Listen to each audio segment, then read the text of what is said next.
Assalamualaikum warahmatullahi wabarakatuh. Salam sejahtera untuk kita semua. Perkenalkan, nama saya Ferdinanda Kopun dari tingkat 1 BTLM. Di sini saya akan menjelaskan tentang cara pengambilan sampel darah, cara penanganan sampel darah yang diambil, bagian yang akan diambil, dan prosedur kerja. Pada pengambilan darah vena, contoh darah umumnya diambil dari vena median cubital pada anterior lengan. Vena ini terletak dekat dengan permukaan kulit, cukup besar dan tidak ada pasokan saraf besar. Apabila tidak memungkinkan, vena cephalika atau vena basilika bisa menjadi pilihan berikutnya. Pengambilan darah pada vena basilika harus dilakukan dengan hati-hati karena letaknya berdekatan dengan arteri brachialis dan saraf median. Jika vena cephalika dan basilika tidak bisa digunakan, maka pengambilan darah dapat dilakukan di vena di daerah pergelangan tangan.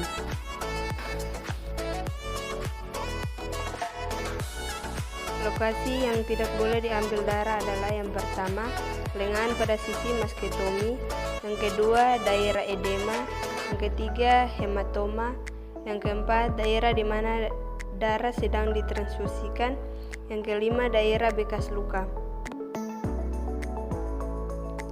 Ada dua cara dalam pengambilan darah vena, yaitu cara manual dan cara vakum.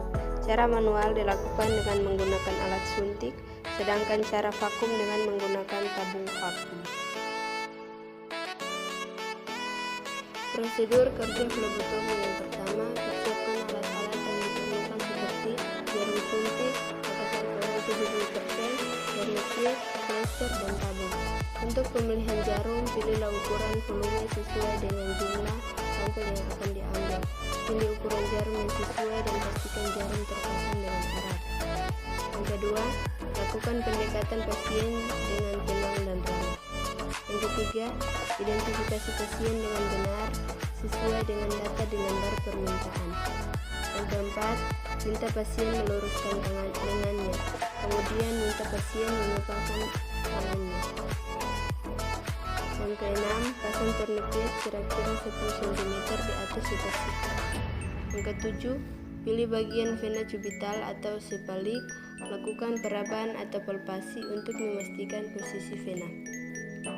Yang kedelapan, pastikan kulit pada bagian yang akan diambil dengan kapas alkohol 70% dan biarkan kering. Yang kesembilan, tusuk bagian vena dengan posisi lubang jarum menghadap ke atas. Yang ke-10, setelah volume darah dianggap cukup, lepas tourniquet dan minta pasien membuka kepalan tangannya. Yang ke-11, letakkan kapas kering di atas tempat suntikan, lalu segera lepaskan jarum. Tekan kapas beberapa saat lalu plester, kira-kira 15 menit. Jangan menarik jarum sebelum tourniquet dibuka.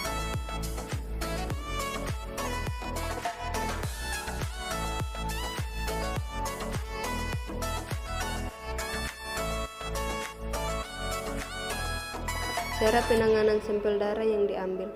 Untuk sampel darah vena misalnya, setelah diambil dari vena pasien, harus didiamkan selama 30 menit sebelum diputar di sentrifus dan dipisahkan serumnya.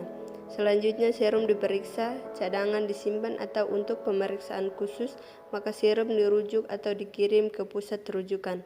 Setelah sampel dianggap layak untuk diperiksa sesuai dengan persyaratan, maka akan segera dilakukan pemeriksaan laboratorium. Mungkin saja video dari saya. Sekian dan terima kasih. Wassalamualaikum warahmatullahi wabarakatuh.